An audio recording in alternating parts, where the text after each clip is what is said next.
بسم اللہ الرحمن الرحیم، السلام علیکم۔ اہم ترین اور تازہ ترین ڈیولپمنٹ سے آغاز کرتے ہیں جو کہ آج عالمی منظرنامے پر ہوئی ہے۔ اب سے کچھ دیر پہلے 7 سال بعد سعودی عرب کا کوئی سربراہ محمد بن سلمان جو کہ ولی عہد ہیں وہ پہنچے ہیں امریکہ، وائٹ ہاؤس پہنچے۔ آپ کو یاد ہوگا جب ڈونلڈ ٹرمپ بنے تھے صدر تو انہوں نے کہا تھا کہ سعودی عرب نے $600 بلین کی سرمایہ کاری کی بات کی ہے، میں پہلا دورہ سعودی عرب کا ہی کروں گا۔ تو بڑا اچھا ایک تعلق، اس سے پہلے اتنے اچھے تعلقات تھے نہیں، اسی لیے 7 سال بعد ہیں۔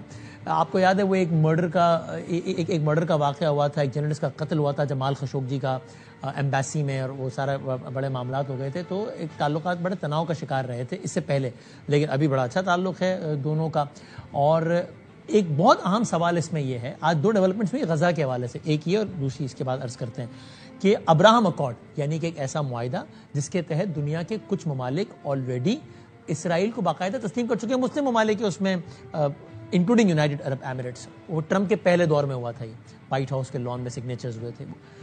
اب پھر ساری صورتحال بنی جب یہ غزہ والا معاملہ، فلسطین کا معاملہ پچھلے 2 سال سے جو چل رہا ہے، اس سے پہلے بہت خبریں تھیں کہ سعودی عرب بھی ابراہم اکارڈ کا حصہ بن جائے گا، سعودی عرب کسی بھی وقت اسرائیل کو تسلیم کر لے گا۔ پھر حالات ہی خراب ہو گئے، 7 اکتوبر ہو گیا، سارا کچھ رہ گیا۔ اب دوبارہ یہی سوال جنم لے رہا تھا کہ سعودی عرب اب ابراہم اکارڈ کا حصہ بنے گا نہیں۔ ڈونلڈ ٹرمپ اس سے پہلے کہہ چکے کہ بہت جلد سعودی عرب کو ابراہم اکارڈ کا حصہ بنا لیں گے۔ تو ابھی تھوڑی دیر پہلے جب وائٹ ہاؤس میں ملاقات ہوئی تو ایک تو بڑی دلچسپ چیز یہ ہوئی کہ ڈونلڈ ٹرمپ نے کہا 2-3 مرتبہ کہ آپ نے $600 بلین کا کہا تھا، لیکن اب مجھے نہیں پتا، جو ٹرمپ کا انداز ہے مجھے نہیں پتا یہ سرمایہ کاری $1 ٹریلین تک لے کے جانی ہے، بھائی یہ $1 ٹریلین ہوگی، جو ان کا اپنا انداز ہے۔ اور یہ محمد بن سلمان مسکراتے رہے اور ہاں کہتے رہے۔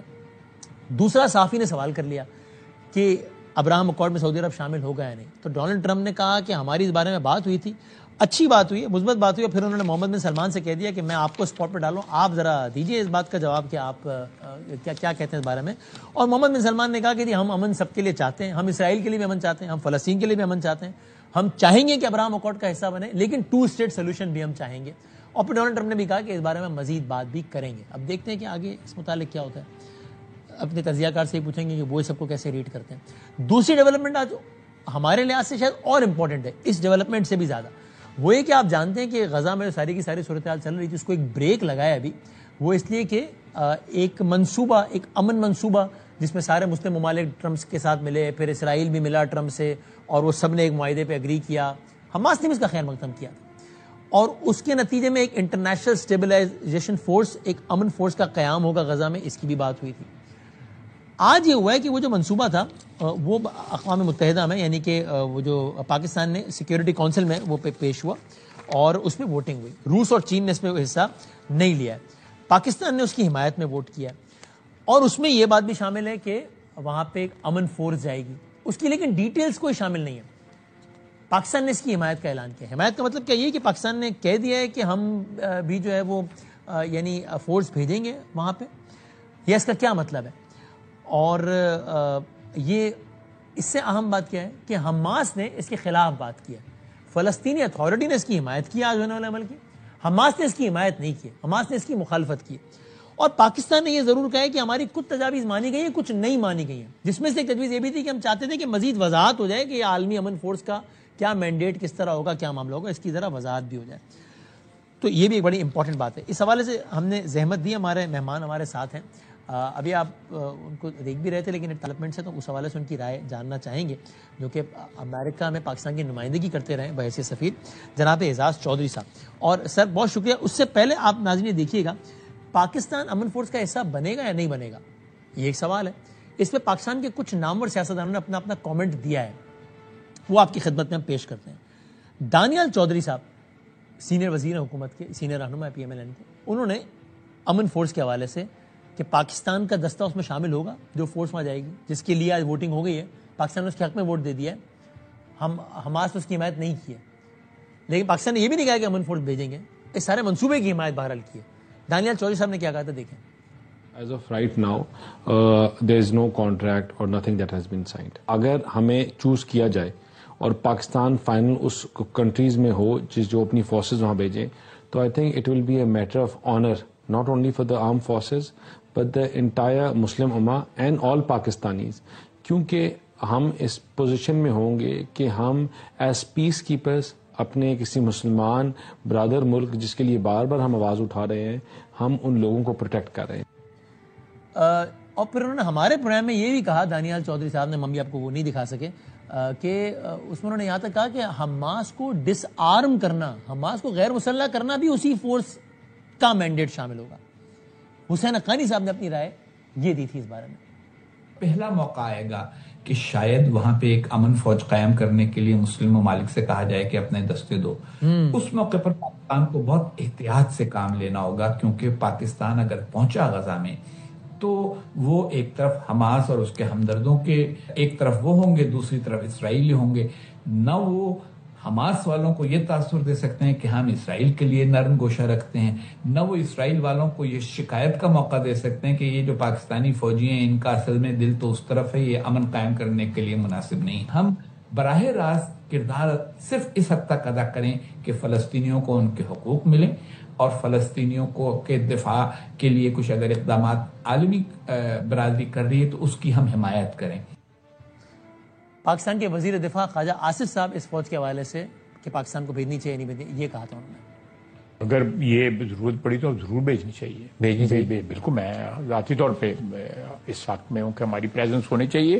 دیکھیں پیس کیپنگ کے لیے پاکستان جو ہے دنیا کی تاریخ میں پیس کیپرز کی حیثیت سے نمبر 1 ہے. پاکستان ضرور فوج بھجوائے گا وہاں. تو یہ ہے، اس کے اوپر کام ہو رہا ہے. بالکل. خواجہ آصف صاحب نے پروگرام میں 11 میں بھی کہا تھا، وہ میں آپ کو نہیں دکھا سکے، میں معذرت چاہتا ہوں، لیکن انہوں نے بھی ہمارے پروگرام میں کہا تھا کہ یہ کام ضرور کرنا چاہیے. تو سعادت کی بات ہوگی. رانا ثناء اللہ صاحب سینئر رہنما مسلم نون، ان کی رائے بھی دیکھیں اس بارے میں.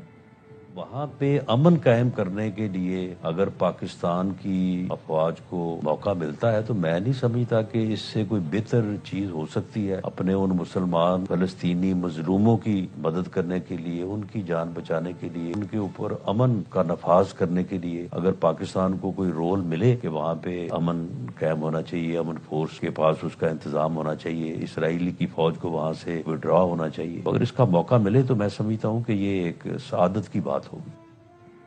ہم بات کرتے ہیں جناب اعزاز چوہدری صاحب ہمارے ساتھ ہیں جو کہ پاکستان کو ریپرزینٹ کر چکے ہیں امریکہ میں. سر السلام علیکم. جی وعلیکم السلام. سر سوری آپ کو ہم نے ویٹ کروایا ہے. پہلے تو سر یہ بتا دیں کہ سعودی عرب کے حوالے سے ابھی تھوڑی دیر پہلے ملے ہیں اور آپ نے اگر وہ ڈسکشن دیکھی ہو ابراہم اکارڈ کے حوالے سے، وہ کہتے ہیں کہ یس ٹرمپ نے ان کو کہا کہ آئی ول پٹ یو آن اسپاٹ اور آپ بتائیے کہ ابراہم اکارڈ کا حصہ بنیں گے یا نہیں. انہوں نے کہا جی we would like to be part of Abraham accord, لیکن ہم یہ بھی چاہتے ہیں، ہم امن چاہتے ہیں، اسرائیلیوں کے لیے بھی ہم امن چاہتے ہیں، فلسطینیوں کے لیے بھی 2 اسٹیٹ سولوشن بھی چاہتے ہیں ہم، اور ابراہم اکارڈ کا حصہ بننا بھی چاہتے ہیں. آپ کیا ریڈ کرتے ہیں؟ آپ کو اس جواب کی روشنی میں لگتا ہے سعودی عرب جلد ابراہم اکارڈ کا حصہ بنتا ہوا؟ سعودی عرب کی شروع سے یہ پوزیشن رہی ہے اور مجھے تو اس جواب سے بھی یہی نظر آ رہی تھی کہ ان کی پوزیشن یہ تھی کہ آپ بالکل ایک کریڈیبل اور ارریورسبل پاتھ وے ہو ٹو اسٹیٹ ہوڈ. یعنی اگر آپ کو یہ بالکل یقین ہو جائے کہ واقعی اب ریاست بننے والی ہے تو شاید وہ مطلب مطمئن ہو جائیں گے. اب کوشچن یہ ہوئے گا کہ بھئی کیا وہ کون سی چیز پہلے آئے. وہ پہلے یعنی یہ ابراہم اکارڈ میں شامل ہو جائیں تو پھر اسرائیل اس کے کرے، لیکن اسرائیل تو آپ کو پتا جو بیانات دے رہے جس قسم کے وہاں سے جو بیانات آ رہے ہیں وہ تو ایسا نہیں، اس کانفیڈنس تو نہیں بڑھا رہے. اس لیے میرا خیال ہے کہ سعودی عرب بھی شامل نہیں ہوگا اس وقت تک جب تک کہ فلسطین کی ایک ریاست جو ہے نا وہ بن نہیں جاتی اور اسرائیل کو اس کو ایکسپٹ نہیں کر لیتا. اور اس مجوزہ یعنی یہ تو آپ نے منظر نامہ کھینچا ہے کہ سعودی عرب باقاعدہ یہ فلسطین باقاعدہ ریاست بنے اور اسرائیل اس کو باقاعدہ تسلیم کرے، یہ ممکنہ منظر نامہ حقیقت سے کتنا قریب آپ کو آج کی تاریخ میں نظر آتا ہے؟ دیکھیے اس وقت تو نظر اس لیے نہیں آ رہا کیونکہ ہر چیز فلوئڈ ہے اس وقت. نہ تو سعودی عرب تیار ہے اس معاملے کے لیے کہ ہم ابراہم اکارڈ میں شامل ہو جائیں اور نہ ہی اسرائیل تیار ہے کہ اس طرف جائے. لیکن میرا خیال ہے اس وقت تمام مسلمان ملکوں کی اور عرب ملکوں کی توقع ڈونلڈ ٹرمپ سے یہ ہے کہ دیکھیں ہم آپ کے ساتھ چلتے چلتے کہاں تک آ گئے ہیں. اب آپ بھی ذرا اسرائیل پہ دباؤ ڈالیں، کیونکہ اسرائیل پہ اگر کوئی ایک ملک دنیا میں دباؤ ڈال سکتا ہے تو وہ امریکہ ہی ہے، اس کے علاوہ تو کوئی ملک نہیں دباؤ ڈال سکتا. اور اسرائیل کی بھی ٹھیک ہے، ان کے اندر بڑا انفلوئنس ہے، جوئش لابی بڑی اسٹرانگ ہے، لیکن امریکہ کے اوپر اب یہ ذمہ داری پڑتی ہے کہ اگر آگے جانا ہے تو میں سمجھتا ہوں جس دن ابراہم اکارڈ میں آپ سائن ہو گئے فلسطین کی ریاست کے لیے کوئی کسی قسم کا بھی چانس نہیں رہے گا. تو جب آپ نے اتنی لمبی انویسٹمنٹ کی ہے سعودی عرب نے، پاکستان نے، ان سب نے، تو میرے خیال میں انتظار کرنا ہوگا. مجھے تو لگتا بھی یہی ہے کہ یہ لوگ انتظار کریں گے. صحیح ہے. سو اس کا مطلب یہ ہوا کہ یعنی نیئر فیوچر میں کم از کم ڈونلڈ ٹرمپ کی خیالات کے برعکس سعودی عرب اسرائیل کو باقاعدہ تسلیم کرے، یہ بہت فی الحال تو حقیقت سے دور لگتا ہے، رائٹ؟ صحیح ہے جی، صحیح. اور اس کی بنیاد پر چونکہ سوال ہوتا ہے بعد میں بار بار عامیانہ انداز میں ہوتا ہے، آپ اس کو سفارتی اور دیگر زاویے سے بتا دیجئے کہ یہ بھی بحث ہوتی ہے کہ کیا کہ جناب ایک سٹیج آئے گا کہ پہلے سعودی عرب ایکسیپٹ کرے گا، پھر بات چلتے ہیں پاکستان کی طرف بھی آ جائے گا، وہ بھی ایکسیپٹ کر لے گا. آپ اس کو حقیقت یا کوئی سنجیدہ تجزیہ دیکھتے ہیں؟ آپ کو لگتا ہے کہ نہیں ایسے بے پرکی اڑائی جاتی ہے؟ نہیں دیکھیں، اگر پاکستان کا بھی تو یہی ہے نا، پاکستان نے ہر بار یہ آواز اٹھائی. ابھی بھی ہم نے جب ووٹ دیا تو اس کے فوراً بعد ہم نے یہ کہا ہے کہ جناب ہم یہ چاہیں گے کہ ایک یعنی سیاست ان کی ریاست بھی ہو، بلکہ ہم تو کنٹیگوس کی بھی بات کرتے ہیں کہ ایک یونیفائڈ پیلسٹینین اتھارٹی کے اندر ہو. تو وہ بلکہ ہم یہ تک جاتے ہیں کہ 1967 کی وار سے پہلے والے بارڈر ہوں، ایسٹ یروشلم بھی ہو. تو جس دن اگر ایسی کوئی بات بن جاتی ہے، واقعی ہم دیکھتے ہیں کہ جی وہ ریاست بھی ہوگی اور وہ اس کو اپنی پوزیشن ریورس کر کے اس کو ایکسیپٹ بھی کر لیتے ہیں اسرائیلی، تو میں سمجھتا ہوں کہ OIC بھی شاید موو کرے، سعودی عرب بھی موو کرے، تو میرے خیال میں پاکستان کو بھی اس وقت موو کرنا ہوگا. جی صحیح ہے. میں ایگزیکٹلی ذرا چونکہ بالکل لیٹسٹ ڈیولپمنٹ ہے تو ناظرین کے لیے آپ کے لیے بھی عرض کر دوں، پھر اس میں سوال کی یہی جو کنورزیشن ہوئی ہے محمد بن سلمان اور ڈونلڈ ٹرمپ کی ابراہم اکارڈ سے متعلق، تو اس میں محمد بن سلمان نے کہا we want to be part of the Abraham accords but we want also to be sure that we secure a path to a 2-state solution. Then Trump says we have had a very good talk on the Abraham Accords. Reporter نے پوچھا have you reached an agreement on defense؟ تو پھر Trump نے کہا کہ we pretty much have and we have reached an agreement on that. تو یہ تو ہو گیا. اب سر دوسری آج کی ڈیولپمنٹ بھی وہ بتائیں کہ اس کو آپ کیسے دیکھتے ہیں کہ ٹرمپ یہ امریکہ کا جو منصوبہ تھا امن کے حوالے سے، جس کو اس وقت حماس نے بھی اس کو ویلکم کیا تھا، پاکستان نے ظاہر ویلکم کیا تھا، پاکستان کے تو حکومت کے سربراہ ان چند مسلم ممالک میں سے ایک جو ٹرمپ سے ملے تھے، شہباز شریف صاحب. اس پر پھر اگلا آیا کہ جناب وہ انٹرنیشنل اسٹیبلائزیشن فورس بھی آئے گی وہاں پہ. پھر ایک ڈیبیٹ ہوئی کہ کیا پاکستان بھی ان دستوں کا حصہ بنے گا، اس پر ہم نے بہت سارے بیانات بھی دکھائے. آج اس پورے منصوبے پر جس میں فوج کی تعیناتی بھی شامل، اس پہ ووٹنگ ہو گئی ہے. پاکستان نے اس کی حمایت میں ووٹ دیا، لیکن ساتھ میں یہ بھی کہا کہ کچھ چیزیں ابھی وضاحت طلب ہے، کچھ ہماری تجاویز نہیں مانی گئی، جس میں سے ایک تھی کی طرف وضاحت ہوتی کہ فوج کا مینڈیٹ اور یہ سارا کچھ. سو اب کیا عملی اور اس کو حماس نے اس کو اپوز کر دیا ہے. کیا پاکستان ان حالات میں آپ کو لگ رہا ہے کہ مائنڈ بنا چکا ہے یا ایک طریقے سے اندیا دے دیا پاکستان نے کہ ہماری فورس اس انٹرنیشنل اسٹیبلیشن فورس کا حصہ ہوگی؟ دیکھیں، اگر تو ایسی صورتحال ہوتی ہے کہ جس میں اس کا کام پیس کیپنگ ہوگا، ہاں، یعنی بورڈ آف پیس ایسا ہوگا جس میں پیلسٹینین یعنی ریپرزنٹیشن ہوگی اور پیلسٹینین اتھارٹی اس کو ایڈمنسٹر کر رہی ہوگی، تو اور حماس جو ہے وہ ڈس آرم ہو چکی ہو اس وقت تک اور اسرائیلی ودرا کر چکے ہوں اپنی فورسز، تو تب انٹرنیشنل اسٹیبلائزیشن فورس وہاں پہ جائے گی نا. یہ تو نہیں ہو سکتا کہ آپ اسرائیلی فورس بھی موجود ہو، ادھر سے حماس بھی ہو اور یہ بیچ میں جا کے کھڑے ہو جائیں تاکہ دونوں طرف سے گولیاں اور بم ان پہ برسیں. یہ تو نہیں کوئی بھی کرے گا. اس لیے یہ نہیں ہونا چاہیے، لیکن یہ کیا ہو بھی نہیں سکتا؟ یعنی نہیں ایسا نہیں ہوگا. دیکھ لینا، جب تک اسرائیلی فورسز ودرا نہیں ہوتی ہیں، اوکے، آپ انٹرنیشنل اسٹیبلائزیشن فورس کو وہاں پہ نہیں دیکھ سکتے ہیں. لیکن اگر اسرائیلی فورسز ودرا کر جاتی ہیں تو میں سمجھتا ہوں کہ حماس تو اب اتنا کمزور ہو گیا ہوا کہ وہ کچھ بھی نہیں، اس لحاظ سے تو کوئی کچھ نہیں کر سکتا. نہ ہی ISF کو حماس کے ساتھ کوئی لڑنے جھگڑنے کی کوئی ضرورت ہے. اس وقت ان کا کام تو صرف یہ ہے کہ بھئی کوئی مزید کسی قسم کی وہاں پہ آپس میں کوئی جنگ ونگ نہ شروع ہو جائے. تو معاملہ یہاں نہیں پھنسے گا جو آپ کہہ رہے ہیں کہ پہلے اسرائیل سے کہا جائے گا کہ وڈرا کرو اور حماس ڈس آرم ہو اور پھر یہ فورس آئے گی. اسرائیل وڈرا پتہ نہیں پہلے تو کرتا ہے یا نہیں کرتا، وہ ایک سوال. پھر اگر ہوتا بھی ہے تو کیا حماس ڈس آرم کرے گا اپنے آپ کو یا نہیں؟ حماس نہیں کہے گا کہ جناب ہم اس کو دوسرے پارٹنر کو ہم کیسے ٹرسٹ کریں. تو یہ دونوں جو آپ نے کہا ہے کہ ان دو مراحل سے گزرنے کے بعد ہی فورس تعین ہوگی، یہ دو مراحل بھی بڑے مشکل مراحل نہیں ہیں؟ جی مشکل مراحل ہے جی، خصوصاً اسرائیل کا وڈرا کرنا. حماس تو کمزور بھی پڑ چکا ہے کہ حماس کی کوئی مطلب ان کی باتیں بے شک ہوں گی ابھی، لیکن اتنی اس کے بعد تو ان کے اندر کوئی اتنی سخت نہیں ہے. دوسرا یہ یاد رکھیں کہ پیلسٹینین اتھارٹی جو ہے وہ کلیم کرتی ہے کہ they have to be there. تو اس وجہ سے میں نہیں سمجھتا کہ حماس کی اب اتنی قوت رہ گئی کہ وہ اس قسم کے مسائل کھڑے کر سکے. اصل وجہ ہے، اصل جو ریکوائرمنٹ ہے وہ ہے کہ اسرائیلی فورسز وڈرا کریں. اگر اسرائیلی فورسز وڈرا کرتی ہیں تو اسٹیبلائزیشن فورس پھر اس کے یعنی TORs بنیں گے کہ بھی کیسے جائیں کیسے نہ جائیں. پاکستان چونکہ پیس کیپنگ مشنز میں ہمیشہ جاتا رہا ہے، اور اگر اس قسم کی کوئی ریکوائرمنٹس پوری ہو جاتی ہیں تو میں سمجھتا ہوں کہ پاکستان کی فوج بھی شاید اس میں جائے گی، سوائے اس کے کہ اس وقت پاکستان کے داخلی حالات بھی ایسے ہیں کہ فوج دونوں طرف ریکوائرڈ ہے، یعنی افغانستان کے بارڈر پہ بھی ریکوائرڈ ہے، انڈیا کے بارڈر پہ بھی ریکوائرڈ ہے، اس لیے ذرا تھوڑی سی پاکستان شاید نوشنل پارٹیسپیشن کرے، میرا اپنا خیال ہے یہ ذاتی، نیچرلی گورنمنٹ اس میں خود فیصلہ کرے گی، لیکن یہ بہت ضروری ہوگا کہ ویسے بھی ایسے مشن آپ کو کوئی لاکھوں بندہ تو نہیں بھیجنا ہوتا نا، میں کوئی دفاعی تجزیہ کار تو نہیں ہوں، لیکن میرا سوال ہے کہ آپ کو اتنی بڑی تعداد تو فورس تو نہیں بھیجنی ہوتی نا کہ آپ کی اپنی اسٹرینتھ پہ ایک واضح فرق پڑ جائے. جی بالکل بالکل نوشنل، اور پھر سارے ملکوں سے ہوں گے نا، مختلف ملکوں سے آئیں گے تو اس میں پاکستان بھی شامل ہوگا. یہ میں بات مانتا ہوں، بہت سارے آپ نے جو بیانات سنوائے کہ پاکستان کا قد کاٹ اس سے اونچا ہوتا ہے، جو پاکستان کی عزت بنتی ہے. پاکستان دنیا میں پہلے بھی بڑا نام کما چکا ہے پیس کیپنگ کے حوالے سے، تو وہ تو، لیکن یہ شروع میں یہ ٹرمز طے کرنی بڑی ضروری ہوگی، کیونکہ ہم اسرائیلی فورسز کو بھی وہاں نہیں دیکھنا چاہیں گے. یہ نہ ہو کہ I S F Israeli forces سے لڑ رہی ہو یا حماس سے لڑ رہی ہو. ہاں جی بالکل. اور آپ کے خیال میں ایسا ہوگا بھی نہیں، ایسا نہیں ہوگا؟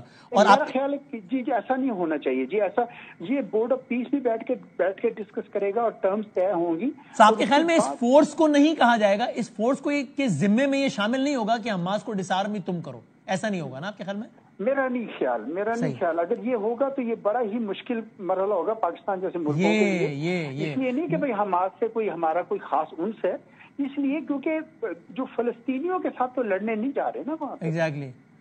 سو مائی لاسٹ کوشچن، آپ کی رائے میں آپ کو یہ لگتا ہے کہ Pakistan most likely will not land in an awkward situation with regard to Abraham accords and international stabilisation force, because reason being کہ ابراہم اکارڈ میں سعودی عرب بھی اس وقت تک نہیں جائے گا جب تک باقاعدہ فلسطین کی ریاست نہیں بنتی اور اس کو باقاعدہ سب تسلیم نہیں کرتے، اور اگر تسلیم کر لیں گے تو پھر اکارڈ کا حصہ بننا اتنا معیوب ہی نہیں رہے گا، اگر میں آپ کی بات کو صحیح ریفریز کر رہا ہوں تو. اور پیس کیپنگ مشن میں بھی پاکستان کو اپنی فورس اسی وقت تک تعینات، یہ افواج کی تعیناتیاں اس وقت ہوں گی جب اسرائیل بھی پیچھے ہٹ چکا ہوگا اور حماس بھی ایک قدم پیچھے ہٹ چکا ہوگا، اور ایسی صورت میں فورس آئے گی. اور اگر ایسی صورت ہو تو پھر ویسے بھی پاکستان یا کوئی بھی اس کے لیے حساسیت بھی نہیں رہے گی اس فورس کا حصہ بننا، اس لیے پاکستان نہیں پھنسے گا اس معاملے میں. آپ یہی کہہ رہے ہیں؟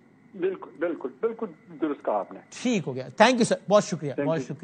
صاحب نے پورا ایک منظرنامہ لے رہے تھے، تازہ ترین ڈیولپمنٹ تھی اور بہت اہم ڈیولپمنٹ، اور اس والے سے ہم بات کر رہے تھے. کوئکلی ہم بڑھتے اپنی دوسری سٹوری کی جانب، اور بالکل ہواؤں کو رخ ہم ایک کونے سے نکال کے دوسرے کونے کی طرف جاتے ہیں. کرکٹ کے سے متعلق یہ سٹوری ہے، کیونکہ اب سے 3 مہینے بعد کرکٹ کی دنیا کا سب سے بڑا مقابلہ یعنی کہ ورلڈ کپ، اور ورلڈ کپ میں بھی اب T20 فارمیٹ آف کرکٹ سب سے زیادہ مشہور ہے، سب سے زیادہ کمرشل ہے. تو یعنی آپ کہہ سکتے ہیں کرکٹ کی دنیا کا سب سے مقبول مقابلہ اس کا آغاز ہونے والا ہے 90-100 دن بعد، فروری کے پہلے ہفتے میں. اور اس وقت پاکستان میں ٹرائی سیریز جاری ہے. پاکستان، زمبابوے اور سری لنکا نسبتاً کمزور ٹیم ہے ظاہر، اور آج اس کا پہلا میچ تھا پاکستان اور زمبابوے کا، جو کہ پاکستان جیت گیا، لیکن کنونسنگلی نہیں جیتا ہے. حالانکہ زمبابوے سے میچ ہے، یعنی بلکہ میچ تھوڑا پھنسا بھی، یہ میچ بھی انٹرسٹنگ بنا بھی. حالانکہ جب زمبابوے نے پہلے بیٹنگ کی ہے تو پوری یعنی 20 اوور میں 147 رن بنائے زمبابوے نے، 147. تو سامنے زمبابوے ہو، آپ کا ہوم گراؤنڈ ہو، ہوم کراؤڈ ہو، اور 148 کا ٹارگیٹ ہو، تو پھر تو میچ یوں نکلنا چاہیے میرے خیال سے. باقی تجزیہ کار رائے دیں گے، لیکن ایسا نہیں ہوا اور میچ تھوڑا سا انٹرسٹنگ ضرور بنا، بلکہ شاید پھنسا بھی. تو زمبابوے نے بنائے 147 رنز. پاکستان کی جانب سے وکٹیں سب سے زیادہ نواز نے لی، 4 اوور کرائے، 22 رن دیے، 2 وکٹیں لی. باقی شاہین نے 1، سلمان مرزا نے 1، سائم ایوب نے 1 اور ابرار نے 1 وکٹ لی. پھر جب پاکستان کی بیٹنگ آئی تو آج پاکستان کی جانب سے فخر زمان سب سے زیادہ رن بنانے والے کھلاڑی رہے. 44 رن بنائے فخر نے صرف 32 گیندوں پہ، اور عثمان خان نے 37 رن بنائے 28 گیندوں پہ. بابر اعظم کوئی رن نہیں بنا سکے، سعد الظفران 16، سلمان علی آغا 1. تو یہ معاملہ بنا. ذرا اس متعلق اور ایک دو متعلق بات کرتے ہیں. جناب کامران اکمل صاحب کسی تعارف کے محتاج نہیں، ہمارے بھائی ہیوسٹن بیٹھے ہیں، ہمیں ان کے ساتھ جانا تھا سفر پہ، ہمیں نہیں لے کر گئے لیکن اکیلے چلے گئے. اور توت صاحب مشہور و معروف کرکٹر ہمارے ساتھ ہیں، آف کورس توصیف بھائی بہت شکریہ، یاسر حمید بھائی ساتھ ہیں، میں سب کا بہت شکر گزار ہوں. اگر آغاز کروں کامران صاحب، آپ بتائیں، آپ بھی ہیوسٹن میچ کھیلنے ہی گئے ہیں، پتہ نہیں آپ کی ٹیم جیتی ہے یا ہاری ہے وہاں پہ، یہ بھی اپڈیٹ کرتے ہیں بلکہ. اور بتائیں آج کا میچ جیسے ہم جیتے ہیں، ہے یہ مطلب جیتے تو اچھی بات ہے، ظاہر اچھی خبر ہے، لیکن جس طرح جیتے ہیں زمبابوے کے خلاف، ہوم کراؤڈ 148، یہ کوئی پریشان کن معاملہ نہیں ہے؟ وسیم بھائی، پہلے سب کو سلام، ہمارے ساتھ جو اس پروگرام میں آپ کو دیکھنے والوں کو. اور اس وقت میں نیو جرسی میں آ گیا ہوں اور ایورڈ PCCL نے بڑا زبردست آرگنائز کیا. انفارچونیٹلی ہم فائنل ہار گئے ہیں. ارزاق بھائی کی ٹیم کنگڈم ویلی کی فائنل جیت گئی ہے. Back to tri nation. اور ٹرائی نیشن ٹھیک ہے، زمبابوے آپ نے کہا ویک ٹیم تھی، لیکن آج ہم لوگ بھی ویک لگے ہیں، کب نہیں لگے ایسی ٹیموں کے خلاف. تو ہمیں جہاں پہ میچ جلدی ختم کرنا چاہیے تھا ایسی ٹیموں کے خلاف، ہم ٹاس جیت کے پہلے بیٹنگ کریں اور کوشش کریں 190 200 کرنے کی، کیونکہ آگے بڑی ٹیمیں آئیں تو ہمیں تھوڑا آئیڈیا ہو کہ ہم پہلے بیٹنگ کر کے کتنا سکور کر سکتے ہیں. چیز بھی ہم لوگ کریں گے، میچز بڑے ہیں. تو یہ ورلڈ کپ سے پہلے آپ اتنے ایکسپیریمنٹ کر رہے ہیں، کبھی اوپنر کو نمبر 5 پہ لے آتے ہیں، مڈ آرڈر کو اوپن کروانا شروع کر دیتے ہیں، بیٹسمین کو پورے 4 اوور کروانے شروع کر دیتے ہیں.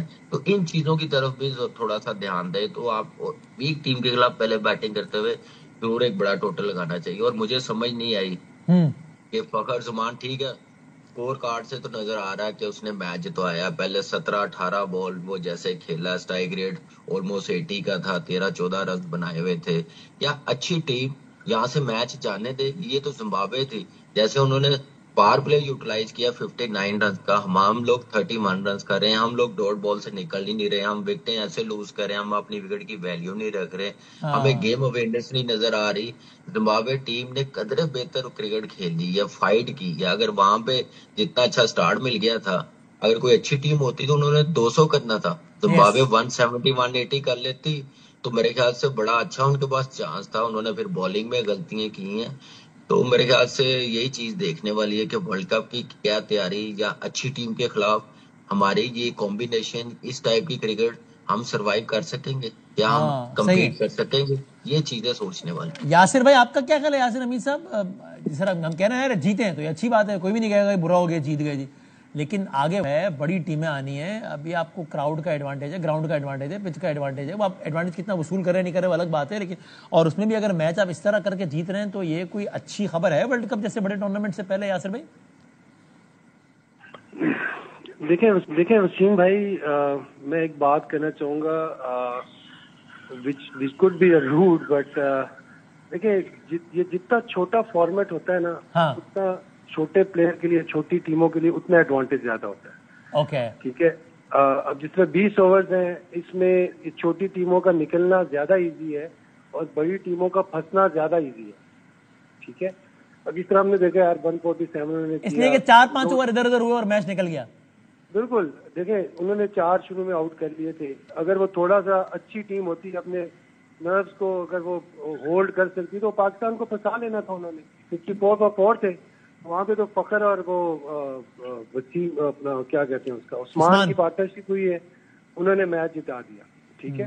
لیکن ورلڈ کپ سے پہلے جس طرح ہم دیکھ رہے ہیں کہ یار ہماری جو ابھی جو ٹیم بن رہی ہے ہماری وائٹ بال میں، بہت اچھا ہم کر رہے ہیں. مطلب اگر ہم دیکھیں، اگر ہم یہاں پہ تھوڑا سا سینسیبل ہوں، اگر تھوڑے سے اچھے ڈیسیجنز لے لیں، بولڈ ڈیسیجنز لے لیں. ٹھیک ہے. آپ نے دیکھیں، آپ سلمان علی آغا کو کھلائیں، ہی از اے ویری گڈ پلیئر. اس نے پروو کیا ہے، وہ 100 کیا ہے اس نے، ابھی ون ڈے میں 100 کیا انہوں نے. لیکن آپ ان کو کپتان بنا کے نا ان پہ پریشر ڈال رہے ہیں، اور وہ پریشر کسی بڑے میچ میں، جس طرح سلمان یہاں پہ آؤٹ ہوا ہے آج، ٹھیک ہے، مطلب لیگ بیفور ہو گیا، کوئی بھی ہو سکتا ہے. میں یہ نہیں کہہ رہا سلمان ہو، کوئی بھی ہو سکتا ہے. لیکن وہ جو آپ کا کپتان جب اس طرح آؤٹ ہوتا ہے، اگر پیچھے سے 1-2 وکٹیں اور گرنے، مطلب یو آر ون. اور اس طرح کا بڑا میچ جب آپ ورلڈ کپ کھیل رہے ہو، دیکھیں آپ نے اگر تو یاسر بھائی بتائیں نا، آپ کہہ رہے ہیں کہ سلمان کو آپ کپتانی کا پریشر ڈال کے اور اس کو کپتانی دے کر اور پریشر ڈال رہے ہیں، تو with 100 days almost remaining in T20 World Cup, do we still have time to take a chance and to replace Salman Ali Agha with some other individual? This is not going to be happen. مجھے تو یہی لگ رہا ہے یہ ہوگا نہیں. ہونا چاہیے آپ کے خیال میں؟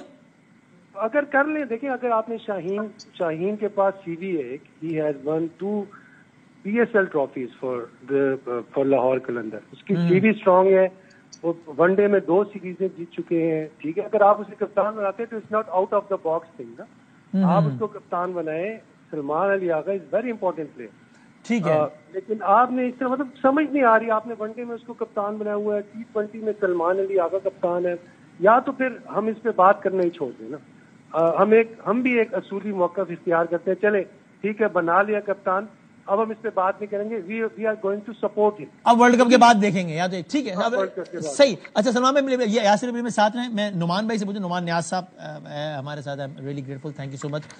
نعمان بھائی آپ کی کیا رائے ہے کہ ابھی ہمیں, یعنی دو زاویے ہو سکتے ہیں نا, ایک یہ کہ بھائی ابھی تھوڑے دن بعد ورلڈ کپ ہے تو یہ اچھے تجربے کر لو تاکہ ورلڈ کپ سے پہلے, یا یہ کہ بھائی جان ٹائم نکل گیا تجربے کا, اب تو سر پہ کھڑا ہے ورلڈ کپ, اب بس ایک ون سائیڈڈ ہو کے کہ یہ اوپنر ہوگا, یہ کپتان ہوگا, یہ اوپننگ بالر ہوگا, یہ اوپننگ بیٹسمین ہوگا, اور ان سکلز کو پالش کرو, آگے ورلڈ کپ کھڑا ہے. آپ کی کیا اوپینین ہے؟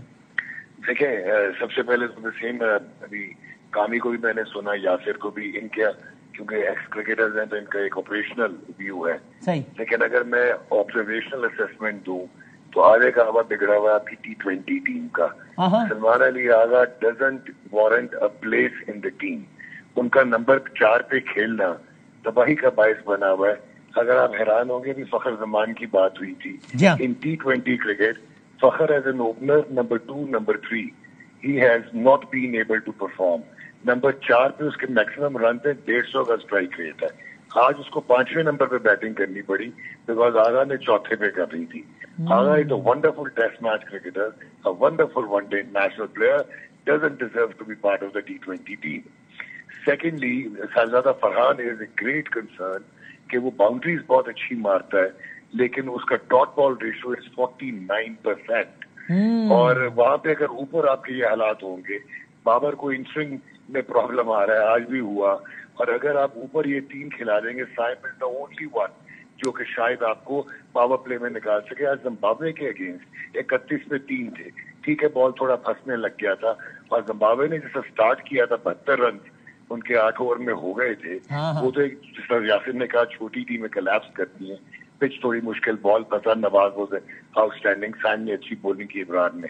But at the end of the day آپ نے وسیم جونیئر کو آپ کھلاتے ہیں, نکالتے ہیں, کھلاتے ہیں. اس کی میکینکس جو ہیں وہ بیسٹ ہیں فاسٹ بولر کی ان پاکستان ایٹ دا مومنٹ. وہ فلی فٹ ہے, وہ پرانا گیم بھی اچھا کرتا ہے, وہ آپ اس کو نکال دیتے ہیں.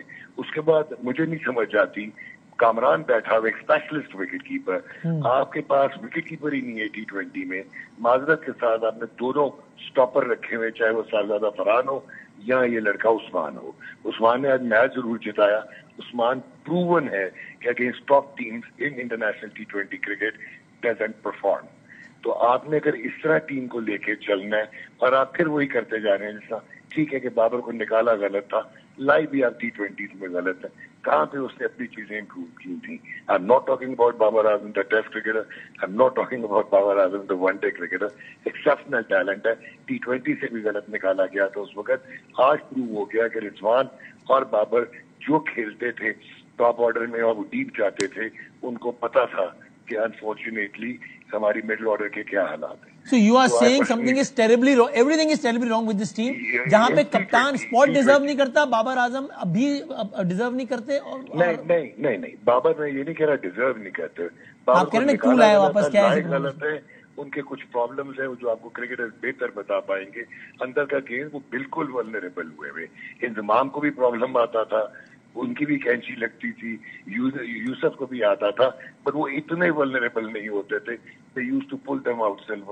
یہ ہوا ہے. ابھی ہمیں مائنڈ بنانا چاہیے کہ بابر کو کنٹینیو کرانا ہے ورلڈ کپ تک, یا پھر دیکھنا چاہیے کرنا چاہیے. اور آپ کو بابر کو کنٹینیو کروانا چاہیے جو ابھی آپ کی ٹیم کی بیٹنگ کے حالات ہیں. آپ کو اوپر سیٹل کرنا پڑے گا.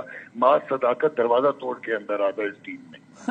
وہ آپ ان سے پوچھ لیں, یاسر سے بھی اور کامران سے. صحیح ہے. اور ٹھیک ہے, میں ذرا توصیف بھائی سے پوچھوں, کرکٹنگ ایکسپیرینس اور ظاہر سلیکشن کمیٹی میں فارمر سلیکٹر اور سلیکشن کے حوالے سے بہت بات ہو رہی ہے. توصیف بھائی آپ ذرا اس زاویے سے بتائیے, آج کا میچ پہ تو ہم کامنٹ کر ہی رہے ہیں لیکن ظاہر ہے آگے ورلڈ کپ ہے اور سارا کچھ ہے, تو یہ جو ہماری پلینگ 11 پوٹینشلی نظر آ رہی ہے اپیرنٹلی ورلڈ کپ کے لیے, وہ کتنی میرٹ پہ ہے, یا آپ کے خیال میں نہیں اس سے بہت بہتر ہو سکتی ہے پلینگ 11 ورلڈ کپ کے لیے؟ شکریہ بادامی صاحب. اور جتنی باتیں سنی ہیں, ڈاکٹر صاحب نے بہت ہی زبردست باتیں کی. مجھ سے پہلے بات کرتے تو یہی سب کچھ میں کر رہا ہوتا بات, اور کامران نے بھی بہت اچھا کہا. ایکچوئل کیا جس ٹیم سے آپ کھیل رہے ہیں, اور ایک تو میرا خیال ہے کریڈٹ دینا چاہیے کرکٹ بورڈ کو کہ انہوں نے اس سے پہلے اتنے سارے میچ آرگنائز کر لیے, اتنی ٹیموں کو لے آئے تاکہ آپ کو پریکٹس ہو جائے. آپ کو جو ہے جو ہے ٹیم بنانے میں آسانی ہو جائے. لیکن آپ ٹیم تھوڑی بنا رہے ہیں. آپ کہاں سے ٹیم بنا رہے ہیں؟ آپ کو پتہ ہی نہیں ہے. جیسے ڈاکٹر صاحب نے کہا کہ 6 نمبر پہ 5 نمبر پہ جا رہا ہے فخر زمان. How can? اچھا ڈاکٹر صاحب ہماری باری میں گیند پھنستی ہے, دوسرے کے بارے میں ساڈی باری تھے. صحیح بات ہو جائے کیا؟ ساڈی باری تھے گیند پھنسنی شروع ہو جاتی ہے. وہ جب وہ اوپر اوپن وہ کھیل رہے تھے دونوں, کہیں نظر آ رہا تھا آپ کو کہ کچھ ہو رہا ہے یا نہیں ہو رہا ہے؟ مجھے تو امریکی سازش ہے شاید کچھ, یہ ہمیشہ ہی ہمارے ساتھ ہی ہوتا ہے.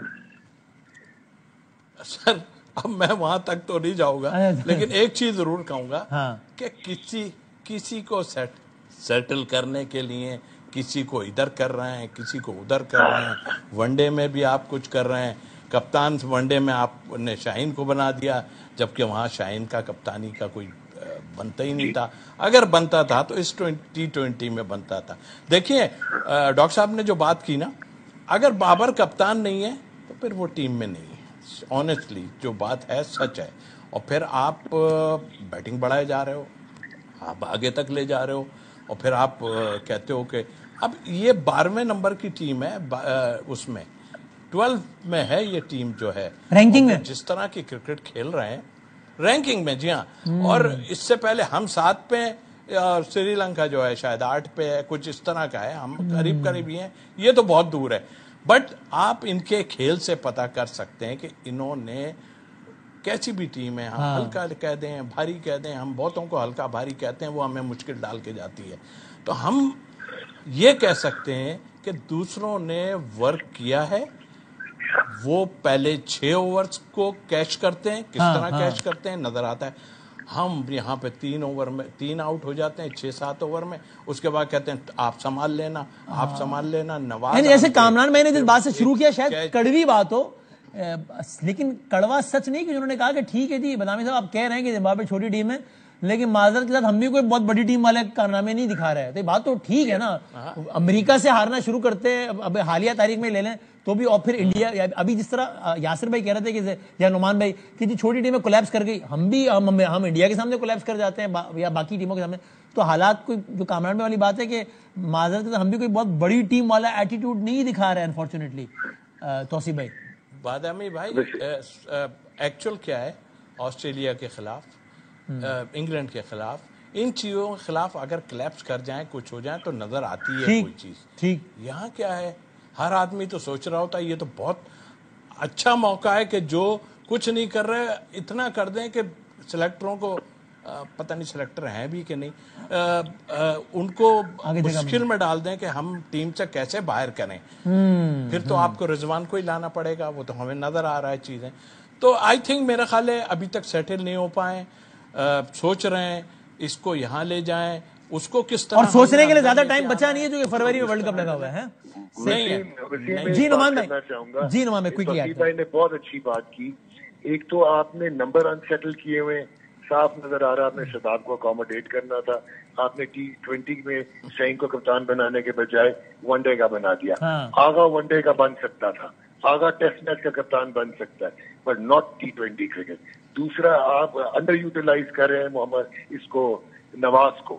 نواز از اے فینٹاسٹک بیٹسمین اور وہ پکا بیٹسمین ہے. وہ نمبر 3 پہ پنڈی سے کھیلتا ہے, لسٹ اے میں 250 ہے اس کا. وہ سب سے اچھا پرفارم کرتا ہے. فہیم کا رول ہی نہیں آپ ڈیفائن کر پائے, اس نے نیا گیم کرنا ہے. ہی از اگین T20 کے لحاظ سے اچھا بیٹسمین. وہ ایک سلمان آغا بیچ میں فٹ ہونے کے چکر میں آپ ساری سمیٹری آپ خراب کر دیتے ہیں. پھر یہ جو توصیف بھائی نے بات کی, انفارچونیٹلی میں کہنا نہیں چاہتا ینگسٹر ہے, لیکن یہ لڑکا جو ہے عثمان, یہ ٹاپ ٹیمز کے اگینسٹ نہیں سسٹین کر سکتا اس ٹیکنیک سے. وہ گیند ہماری اس لیے رکتی ہے پچز پہ کہ ہمارا میتھڈ ہی غلط ہے, اور ہمارے پاس صحیح میتھڈ والا ایک سائر ایوب آیا ہے. ٹھیک ہے اس نے فیلئرز لیے ہیں, تھوڑا سا کیجول ہے, بٹ اس میں فلیبوینس نظر آتی ہے, پوٹینشیل نظر آتی ہے. کامران میں final word from your side, captaincy کا اب کیا کرنا چاہیے اب جب ورلڈ کپ فروری میں ہے, تو اب کچھ ڈیسیشن کرنا چاہیے کامران اکمل صاحب ریگارڈنگ دا کیپٹن, یا اب انہی کو لے کے چلنا چاہیے سلمان صاحب کو؟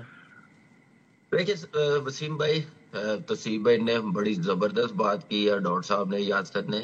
اگر یہ ٹیم کو ورلڈ کپ کو سامنے رکھتے ہوئے دیکھیں نا, تو میرے خیال سے ٹاپ آرڈر میں ایک میری لسٹ میں نہ ہو, 15 میں, 11 میں بھی نہ ہو, اور 4 5 6 جو بیٹسمین ہے یہ میری لسٹ میں نہ ہو. ان سے پہلے اگر اس وقت میں دیکھوں تو محمد نواز, ہم نے بڑی بات کی ہے کہ وہ آیا غلط ہے وداؤٹ پرفارمنس, اب وہ سیٹ ہو گیا ہوا پرفارمر لگ رہا, آپ کو ماڈرن ڈے کو سامنے رکھتے ہوئے, گیم اویئرنیس کو سامنے رکھتے ہوئے بڑی زبردست پرفارمنس دے رہا ہے, چاہے بالنگ ہو بیٹنگ ہو. تو میرے خیال سے ہم لوگوں کو اس طرف دیکھنا چاہیے. زمبابوے جیسی ٹیم سے پہلے 7 اوور میں ان کا کتنا ٹوٹل تھا, ہمارا پاور پلے میں 31 رنز, فرسٹ 10 اوور میں 56, صرف وہ 17 اوور جیتے ہیں, باقی 23 اوور ہم لوگ جیتے ہیں, جس کی وجہ سے وہ چھوٹی ٹیم تھی جو 180. تو ہم ان ٹیموں کے خلاف بھی اچھی کرکٹ نہیں کھیل رہے تو بہتری نہیں ہو سکتی. معاذ صداقت کی بات کی ہے, میرے خیال سے وہ اس کو لائیں گے.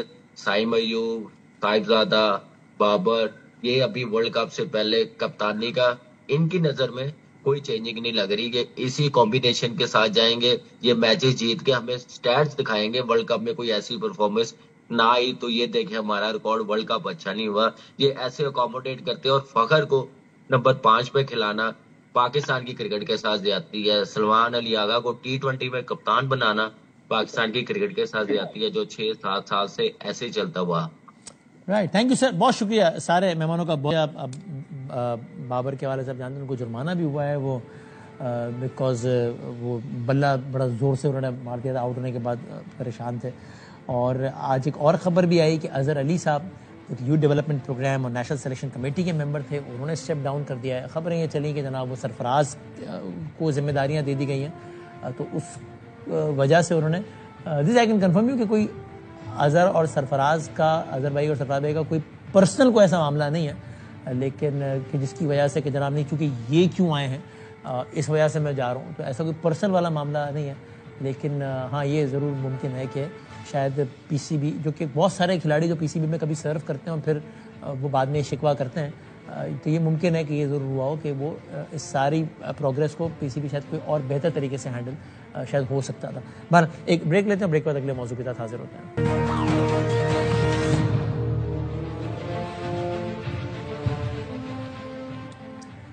27ویں ترمیم بہت زیادہ زیر بحث رہی. اب 28ویں ترمیم کی بازگشت ہے جس کے حوالے سے مختلف بیانات آ رہے ہیں. کل بیرسٹر عقیل چودھری کہتے ہیں, مسلم نون کے سینئر رہنما ہے, کہ وہ تو بجٹ سے پہلے ہی آ جائے گی, اپریل کے مہینے میں آ جائے گی. جبکہ عطا تارڑ صاحب کہتے ہیں کہ فی الحال تو ایسی کوئی بازگشت نہیں 28 ترمیم کے بارے میں. لیکن آپ یاد رکھیے جب 27 ترمیم میں آئی ہے اس سے 25 دن پہلے احسن اقبال صاحب نے ہمارے پروگرام میں کہا تھا کہ 27 ترمیم کے بارے میں کوئی ابھی تو کچھ ڈسکس بھی نہیں ہو رہا. 25 دن پہلے کہا تھا, 25 دن بعد 27 ترمیم آ گئی اور اگلے 8 دن میں منظور ہو گیا, 10-12 دن میں سارے کا سارا کام ختم ہو گیا تھا. بہرحال اب 28ویں ترمیم کے حوالے سے جو چیز زیر بحث سے بڑی دلچسپ ہے وہ یہ ہے کہ 28ویں ترمیم کے حوالے سے تاثر یہ ہے کہ جناب وہ وفاق اور صوبوں کا, ہم تکنیک اس میں نہیں جاتے, لیکن NFC ایوارڈ پہ بات ہوگی, بلدیاتی الیکشنز کے حوالے سے اس میں بات ہوگی. اس حوالے سے ایک اہم فریق ہے متحدہ قومی موومنٹ, جو کہ بار بار کہتی ہے کہ بلدیاتی الیکشن کے حوالے سے ہمیں کچھ یقین دہانیاں کرائی گئی تھی, الیکشن کے فوراً بعد ایک ریٹن یقین دہانیاں کرائی گئی تھی, وہ پھر پوری نہیں ہوئی. پھر ہمیں کہا گیا کہ چلو ابھی تو فوراً تو اس کو آئین کا حصہ کیسے بنائیں, تو جب ترمیم ہو رہی ہوگی تو اس میں آپ کی بھی ہم ترمیم کو اکوموڈیٹ کریں گے. پھر ترمیم ہو گئی 26ویں, لیکن MKM کی ترمیم کو اکوموڈیٹ تو نہیں کیا گیا. پھر کہا گیا کہ ابھی تو نہیں کر رہے, لیکن جب اگلی ترمیم ہوگی تو اس میں آپ کی ترمیم کو اکوموڈیٹ کر لیں گے. تو اگلی 27ویں بھی ہوگی تو اس میں بھی اکوموڈیٹ نہیں کیا گیا. یہ ضرور ہوا کہ شہباز شریف صاحب نے فلور آف دا ہاؤس پہ کھڑے کر کہا کہ ہم MKM کی جو رائے ہے اس سے بالکل ہم اتفاق کرتے ہیں, اور یہ انہوں نے ضرور کہا. لیکن ایک تاثری کہ پیپلز پارٹی جو MKM کی جو ترامیم جو پروپوزڈ امینڈمنٹس ہیں ان کے حق میں پیپلز پارٹی نہیں ہے, اور ظاہر پیپلز پارٹی اگر نہیں ہوتی تو پھر وہ فوٹ بھی نہیں بنتے ہیں, پھر ترمیم منظور نہیں ہو سکتی ہے. سو اب MKM یہ کہتی ہے کہ اگر آپ نے 28ویں ترمیم میں بھی ہماری چیزوں کو اکوموڈیٹ نہیں کیا تو پھر وہ دوبارہ نئے صوبے کی بات کرتے ہیں, وہ سندھ میں ایک نیا صوبہ بنانے کی بات کرتے ہیں, کراچی کو الگ صوبہ بنانے کی بات کرتے ہیں. اور پیپلز پارٹی کہتی ہے کہ یہ تو سندھ کی تقسیم کے مترادف ہے اور یہ بالکل نہیں ہونے دیں گے, اس کی تو بات بھی نہیں کی جا سکتی. تو کیا واقعی ہوگا 28 ترمیم میں ایسا کچھ, یا بس ابھی MKM پھر 28ویں کے بعد بھی کہے گی کہ ابھی دیکھتے ہیں چلو 29ویں میں ہو جائے گا, یا دیکھتے ہیں کیا ہوتا ہے. تو ہم بات کرتے ہیں ذرا متحدہ قومی موومنٹ کے سینئر رہنما ہیں, MNA سینئر لیڈر ہیں, جناب لا میکر ہیں, جناب خواجہ اظہار الحسن صاحب. میں بہت شکر گزار ہوں کہ ہمارے ساتھ موجود ہیں. جناب رضا ہارون صاحب وزیر اعلیٰ سندھ, چیف ایگزیکٹو تو سندھ, جناب رضا ہارون صاحب ان کے اسپیشل اسسٹنٹ ہیں. میں دونوں کا بہت بہت شکر گزار ہوں. خواجہ اظہار صاحب سر بہت شکریہ وقت دینے کا. بہت ساری باتیں اس میں ریپیٹ ہو چکی ہے تو میں ذرا آگے کی بات کروں. تو یہ بتائیے گا کہ ٹھیک ہے آپ کا موقف آپ نے بڑی کلیئرٹی کے ساتھ رکھ دیا ہے, وزیر اعظم صاحب نے فلور آف دا ہاؤس پہ اس کی حمایت کر دی ہے, لیکن اس میں کوئی آپ کو ابہام تو نہیں ہے نا کہ پیپلز پارٹی اس پہ نہیں مانے گی؟ اور اس میں بھی کوئی ابہام مجھے, چونکہ میتھ سے تجزیہ ریکوائرڈ نہیں ہے, کیونکہ پیپلز پارٹی نہیں مانے گی تو ترمیم منظور ہی نہیں ہوگی. تو سر پھر آپ کیسے ہوپفل ہیں, اگر ہیں تو, کہ آپ کی جو پرپوزڈ امینڈمنٹ سے جو بھی ہے بلدیاتی انتخابات سے متعلق وہ اگلی ترمیم کا حصہ بنے گی, اور آپ 28ویں کے بعد بھی یہ نہیں کہہ رہے ہوں گے کہ چلیں اب تو نہیں بنے, 29ویں میں شاید ہماری بات مان لی جائے؟ سر چلیں, اب آپ نے وے فارورڈ کی بات کی ہے تو اس میں تو کوئی گمان ہی نہیں ہے, بالکل اس میں تو کوئی یقین مطلب شک و شبہ ہی نہیں ہے کہ پیپلز پارٹی نہیں مانے گی. صحیح, لیکن پیپلز پارٹی تو ایگریکلچر انکم ٹیکس پہ بھی نہیں مان رہی تھی, وہ تو آئی ایم ایف کود گیا نا. پارٹی تو سن تو لینا, پیپلز پارٹی تو نہروں کے مسئلے پہ بھی اس نے مصنوعی مظاہرے کر کے سندھ کے پورے بارڈرز کے اوپر ایک ہنگامہ مچا کے رکھا تھا. پیپلز پارٹی تو پنجاب میں زور و شور سے صوبے کا مطالبہ کر کے اچانک سے قرارداد لے کر آ گئی 140 پہ پنجاب میں کہ بھئی اس کو آئینی تحفظ دیا جائے, اور نہ صرف قرارداد لائی بلکہ قرارداد میں 140 سے کی تشریح بھی لے کر آئی.